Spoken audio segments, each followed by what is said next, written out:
you're giving me fever when you step beside me, darling. Yeah, yeah. And I'm taking a breather, but I don't want this to go slowly.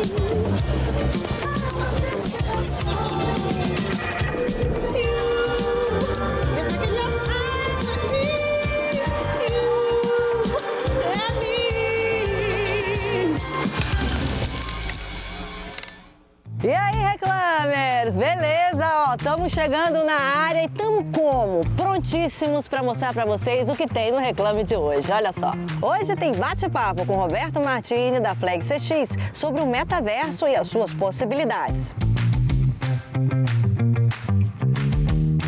E a série clássica Todo Mundo Odeia o Chris chegou no Multishow.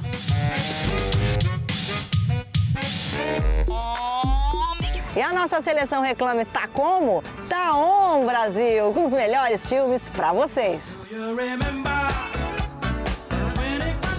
E no One Minute Portfólio de hoje, tem dica do Anderson Vieira da África. Tô em todo lugar, não dá pra controlar. E hoje temos a terceira parte da nossa conversa com a Monja Coen, trazendo suas reflexões sobre jornalismo, comunicação e o budismo como meio de transformação social, política e econômica. E tem dica de livro do jeito que a gente gosta, com a Tatiana Pacheco da Cheio. Ó, se liga na conversa que eu tive com Roberto Martini da Flex CX sobre metaverso. Tá muito legal.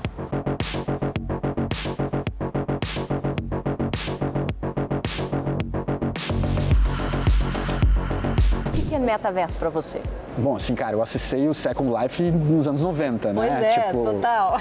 Antes dos anos 2000. Então, assim, eu vi essa coisa, esse outra internet que se chama. E eu tenho uma empresa que se chama Snow Crash, que é do livro que gerou o termo metaverso, né? Uma empresa que a gente já tem, sei lá, 8 anos, talvez. Então, é desse livro, que é o Snow Crash, que foi cunhado o termo metaverso. Então, é uma coisa que faz parte do nosso cotidiano. Nunca a gente trouxe o jargão, porque é um jargão, mas a gente tá ali, sempre brincando, experimentando. A gente já fez muito projetos de realidades alternativas. Eu acho que a gente já vive isso, entendeu? Então, aqui entra uma conversa que aí é um pouco mais filosófica, porque a gente não tem como provar que o que a gente vive não é já um meta de algo também. Porque se a gente pega a aceleração da tecnologia, e aí se a gente está olhando hoje esses metaversos com esses gráficos meio toscos, enfim, mas tu olha que eram esses gráficos há 40 anos atrás, que era um bonequinho de palitinho na tela, e agora tu olha ali, tipo assim, uma pessoa renderizada em 3D, que é quase real, agora coloca mais 40 anos para frente, ou coloca mais 200 anos para frente. Não tem mais essa linha de perceber o que é o real, o que não é. Então, meta é só mais uma outra camada de experiência que a gente tem,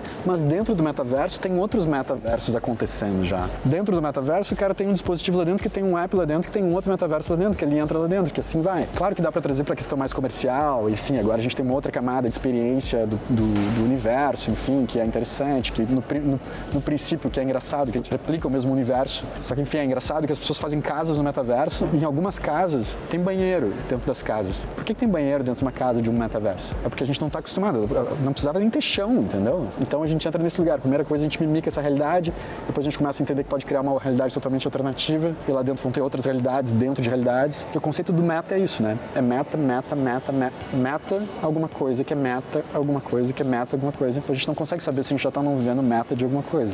Então essa pra mim é a minha sensação, sabe? É só a tecnologia chegando, se aproximando da gente, a gente indo pra outra camada de imersão. A tecnologia sempre faz esse trabalho, né? Ela vai se aproximando do ser, né? Então antes a gente era intermediado pela tecnologia por um mainframe gigante lá, tipo uma máquina gigantesca. Aí depois a máquina diminuiu. Agora, se tu esquece essa tua maquininha em casa, te dói a barriga, né? Tipo, te dá uma gastrite ali, tipo, por quê? Então, assim, pô, isso é parte do teu corpo ou não é? Se tu perde ele, dói teu corpo, então talvez, eu acho que isso já faz parte. A próxima coisa é botar um óculos, né? Então, assim, vamos botar num óculos que tá mais perto. Então, eu não preciso mais estar com esse negócio, tô intermediado aqui. A próxima coisa é tira o óculos, entra na lente. E aí, tipo, eu não preciso ter o óculos. Então, eu não tenho... Então, diminui essa intermediação da tecnologia, a ponto que tu é a própria tecnologia, e isso faz com que as transações de comunicação aconteçam numa velocidade mais acelerada. Para me mover um mainframe leva 1 hora. Para me mover um computador leva 10 minutos. Para me mover o celular leva 1. Quando eu estou no celular leva 10 segundos. Quando está na minha lente leva uns segundo, tem gente já estudando aqui direto, né? A gente já tem, né, como é que eu insiro a informação direta. Tô aqui em choque, gente. Ele tá falando, eu tava com a boca aberta depois que eu percebi que eu tava assim, ó. Eu tenho um professor, eu fiz uma universidade, que eu tinha um professor que é hoje ele é engenheiro-chefe do Google. A previsão dele é que em 2040, mais da metade da população do mundo, ela passa mais tempo num universo alternativo. A gente poderia dizer, não dá para saber exatamente o que é isso, porque as coisas estão chegando até lá, mas a gente poderia dizer que das 24 horas que a gente tem no dia, a gente passa mais de 12 horas interagindo através de um óculos de realidade virtual, por exemplo. Então isso quer dizer que a gente pode vir para esse plano descansar, talvez, ou fazer algumas coisas, mas a gente pode trabalhar naquele lugar, a gente pode se relacionar naquele lugar, a gente pode desenvolver as nossas coisas naquele espaço. E isso já está acontecendo em alguns aspectos, em alguns lugares, né? Primeiro que já existem essas economias criadas em universos alternativos, é o que está se desenvolvendo muito rápido. Boa parte do investimento de capital de risco para tecnologias mais disruptivas estão indo para a construção dos universos alternativos, que alguns chamam de metaverso, enfim, tem vários termos aí que a gente pode citar, o que vai acontecer com essa nova web, que é mais descentralizada, que sai da propriedade das corporações, que vai ser propriedade das pessoas, que é o que aconteceu com as criptos no passado, os sistemas de governança, que a gente chama de DAOs agora, que é um pouco, a Flag foi inspirada um pouco como uma DAO funciona, mas que é gestões, organizações de gestão descentralizada. Mas enfim, tem várias coisas que estão acontecendo nesse aspecto para criar infraestrutura, para que essa realidade de fato aconteça. Então dá para ver que as pessoas estão indo para esse lugar. Se isso é bom ou não, são outras questões, né? Se a gente quer ou não quer, é uma outra questão também. Mas não dá para ignorar que a tecnologia, ela é um bicho ali independente também. Ela acelera, é natural. A gente é assim como humano, né? A gente correu aqueles 100 metros naquela velocidade, o que a gente quer fazer depois? Correr mais rápido, correr mais rápido, correr mais rápido. Não tem a ver com a tecnologia, tem a ver com o ser humano. Essa é uma conversa bem filosófica, na verdade, menos prática pro dia a dia, mas eu acho que vai ter um impacto bastante grande, assim, pra gente aí nos próximos 10 anos, vai. Então eu acho que assim, a gente está falando de 5, 10 anos, mas eu acho que a gente vai ser surpreendido assim, por coisas novas que têm acontecido. Em AI, o que tem acontecido assim, nos últimos anos, inteligência artificial, é impressionante. Assim. Agora com a indústria criativa, é muito impressionante. E coisas assim, a gente tá indo por um caminho quando vê assim, tem um salto, um leap bizarro assim, né? Tipo, a gente não achou que ia dar um pulo como deu. Esse último ano foi impressionante para a indústria criativa e AI. Impressionante. E aí, assim, a gente não consegue enxergar de verdade até onde vai. É impressionante o que está acontecendo. Então, assim, posso te falar 5, 10 anos, pode acontecer em 3, entendeu? Sei lá. Mas, enfim, eu acho fascinante, um pouquinho assustador, mas eu acho que é bom observar e filosofar um pouco sobre o tema também, é divertido às vezes. Enfim.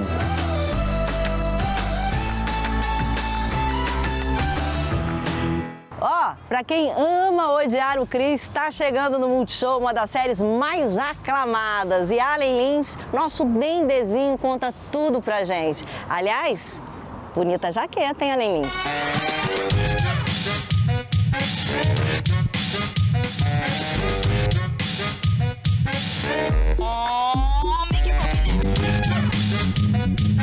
Você curtiu minha jaqueta, né, Loura? Mas, ó, segundo a filosofia de Júlio, se você não compra, o desconto é ainda maior. E por isso que eu não comprei. Essa aqui eu ganhei da minha amiga Tiaga. E tá confirmadíssimo, uma das séries mais queridas do público brasileiro. Todo mundo odeia o Chris. E a série já é um sucesso de público e conquistou uma legião de fãs, com sua mistura de comédia e drama. E se você tá achando que eu vou em cana por fraude na Previdência, tira o cavalinho da chuva. A gente precisa mesmo é dar um jeito nisso. A gente precisa saber o que fazer. A gente vai fazer o que sempre faz. Dar um jeito. Eu te amo. A história é baseada nas memórias de infância de Chris Rock, com o próprio comediante servindo como narrador. Aí, mané, bonito agasalho. Quando não quiser mais, faz sapato. Ele só tá com inveja. Nunca um garoto sentiu inveja de mim. Foi até maneiro. Embora seja uma série de comédia, Todo Mundo Odeia o Chris também aborda questões sérias e relevantes, como racismo, pobreza e violência urbana.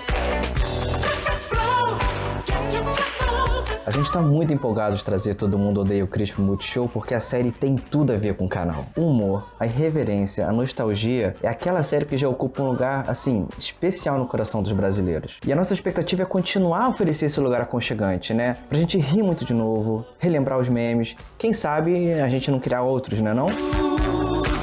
Não preciso desse estresse! Meu marido tem 2 empregos! 2! Episódios divertidos e cativantes, a produção é um clássico da televisão e conquistou o coração de milhões de pessoas no mundo todo. Como eu era o mais velho, eu tinha que ser o adulto de plantão. Se você sentiu cheiro de fumaça e acha que a casa tá pegando fogo, então pegue seus irmãos e caia fora daqui. Se você sentiu cheiro de gás e acha que a casa vai explodir, pegue seu irmão e sua irmã e dê-o fora daqui. Se sentiu cheiro de fumaça e o seu irmão tá começando a pegar fogo, então pegue a sua irmã e dê-o fora daqui. A promoção da série ela vai ser super orgânica, porque ela conversa muito com o público do Multishow, né? Além de ser um programa que todo mundo já conhece e ama. Então, todas as chamadas, posts, memes, matérias e peças publicitárias vão refletir isso. Galera, não deixe de acompanhar, hein? Todo Mundo Odeia o Chris, sempre de segunda a sexta-feira, 12:30, aqui no Multishow.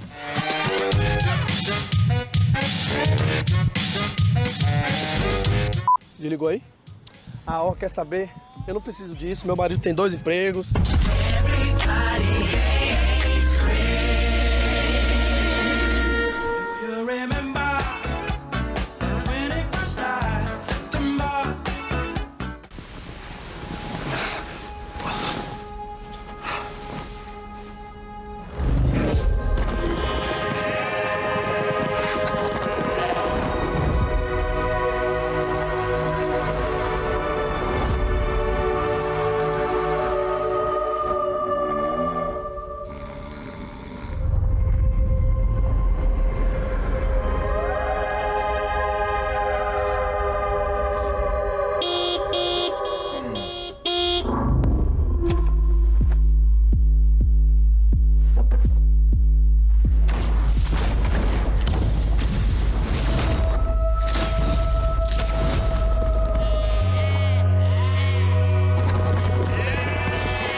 Dica de portfólio bacanérrima do Anderson Vieira da África para você.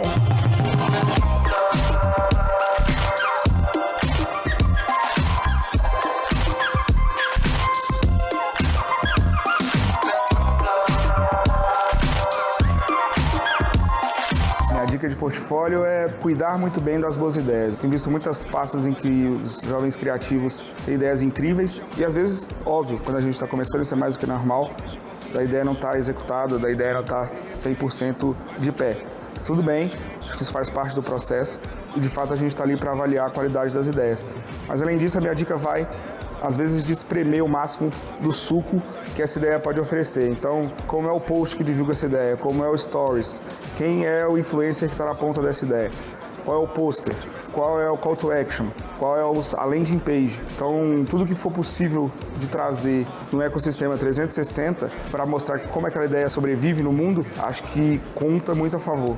Porque quem vai estar avaliando a sua pasta vai conseguir ver sua capacidade de execução, a sua criatividade na execução de peças que muitas vezes estão presentes no nosso dia a dia e na nossa rotina dentro da agência. Então a minha dica é essa: esprema o suco da sua ideia o máximo possível. Isso também ajuda a provar a sua capacidade criativa e a sua capacidade de execução.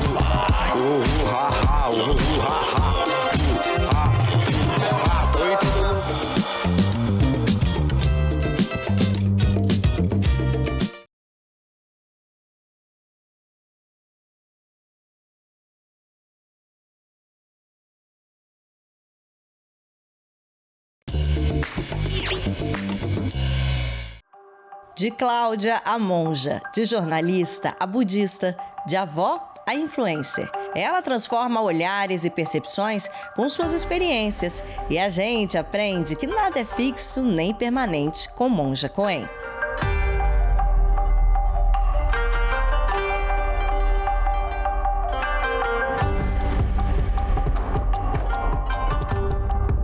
Tem uma maneira diferente de viver e ela pode ser uma maneira de transformação social, política e econômica. Porque eu acho que o fato de ser jornalista, de ser repórter, faz você ver o que é assim como é. Você não projeta nada em cima. Você tem que transmitir aquilo que está acontecendo, não é? Então, para isso, você vê mesmo coisas que não gostaria de ver. E a gente, ao presenciar isto, o que eu posso fazer para que seja melhor, menos sofrido, menos difícil. Eu acho que isso me influenciou muito, ainda mais com 19 e 20 anos de idade, né? Que é a época que a gente quer mudar o mundo, quer criar condições. E aos pouquinhos eu fui percebendo que para mudar o mundo eu tinha que mudar a mim.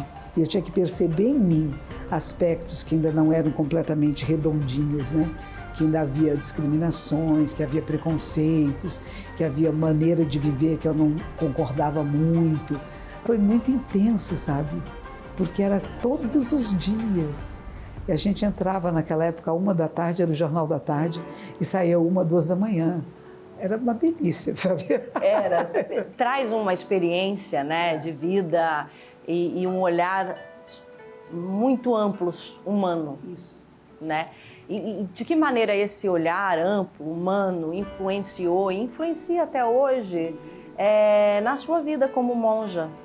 Porque eu acho que o fato de ser jornalista, de ser repórter, faz você ver o que é assim como é. Você não projeta nada em cima. Você tem que transmitir aquilo que está acontecendo, não é?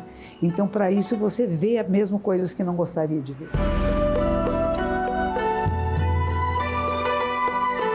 O jornalismo foi fundamental na minha vida, porque mexeu com os valores que seriam da minha casa, da minha família, do meu bairro.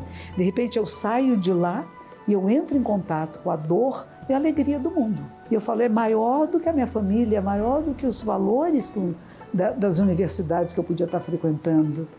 É a universidade da vida, né? Quando eu voltei para o Brasil, eu fiquei num templo no bairro da Liberdade, não tinha ninguém me ajudando, no começo era só eu e algumas pessoas japonesas.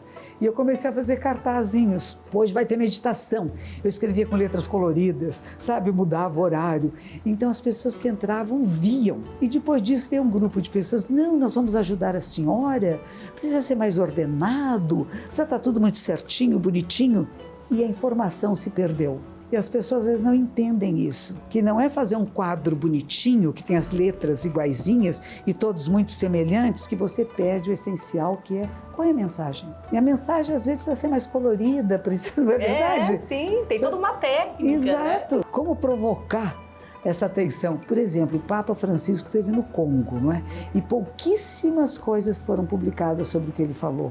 E ele foi muito violento no que ele falou. Ele disse, eu não quero mais diamantes manchados de sangue. Gente não pode continuar explorando a mãe África.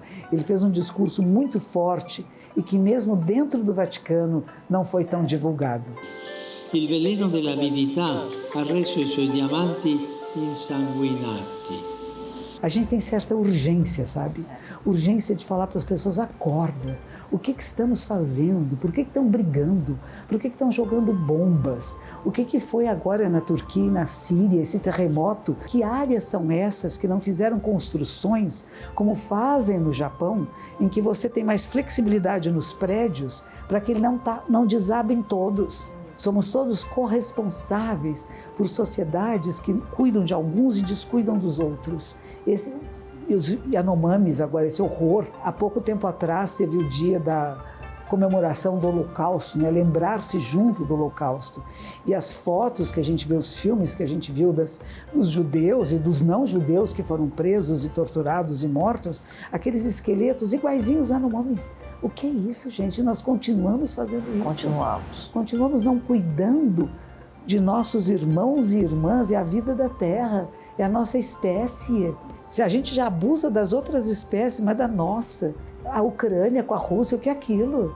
Como é que a gente admite que isso exista nesta época do mundo, da vida? E a gente ainda assiste esse horror, né? É muito doloroso ver como existe essa diferença social e algumas famílias, poucas no mundo. Não estou falando de nós que somos classe média, que a gente pode ter um salário um pouco mais alto, ter um carrinho melhor. Não é isso, a gente está falando dos bilhardários. Verdade. São eles que estão nesse controle e que gostam das guerras. E que incentivam a pobreza. Incentivam a pobreza, incentivam a guerra, porque ficam ricos com armas. Com armamento, gente, que isto? Quando a gente fala, era melhor não ter exércitos, não precisar de exércitos, porque nos respeitaríamos uns aos outros, não teríamos guerras, nem fronteiras a defender, porque compartilharíamos da terra, dos alimentos e da vida. Talvez alguma coisa que lá no futuro as pessoas vão olhar para nós agora e falar, olha como eles não sabiam ainda.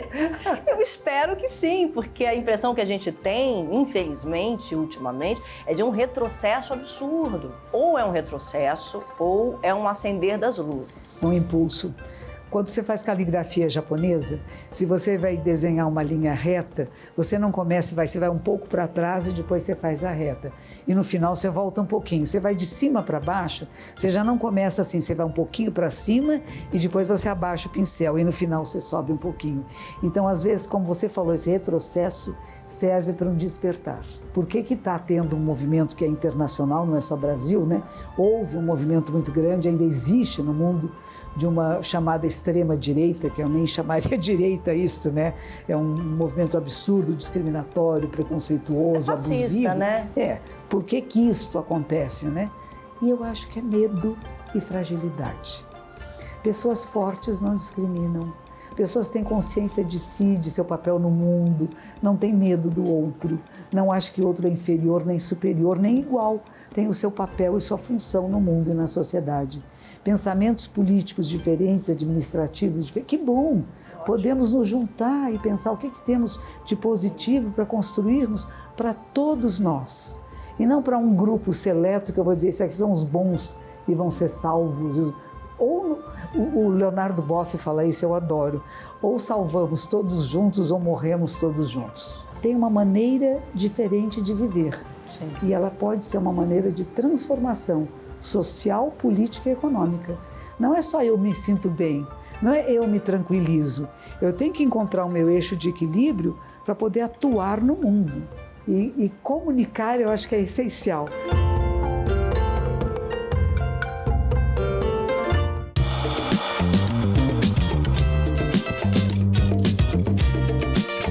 A Tatiana Pacheco da Cheio tem uma super dica de livro para você.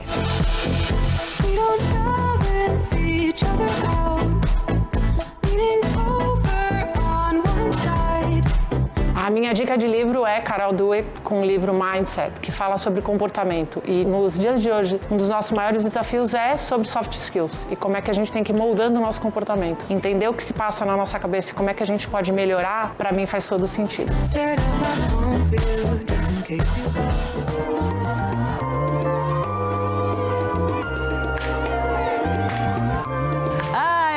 Bom, gente, é isso. Esse foi o Reclame de hoje. Tava muito maneiro o programa, né? Não? Uepa! Olha, já veio ele desfilar essa jaqueta. Você tá gostou usado. da jaqueta, né? Agora tire o olho, viu? É presente de fã. Sei, você sabe, ele opera em alta aqui. Tiaga, perdeu essa jaqueta, já era, viu? Agora, ó, bora se despedir então, aproveitando, Bora né? aproveitar esse friozinho aqui da Praça Pôr do Sol, Vila Madalena, em São Paulo, né? Esse visu incrível. E é assim, a gente se vê na semana que vem. Ou nas nossas redes sociais. Beijo. Qualquer momento. Tchau. Ó, tem um lugar muito legal que eu vou lhe mostrar ali, ó. Cuidado com esse salto aí, pelo amor de Deus.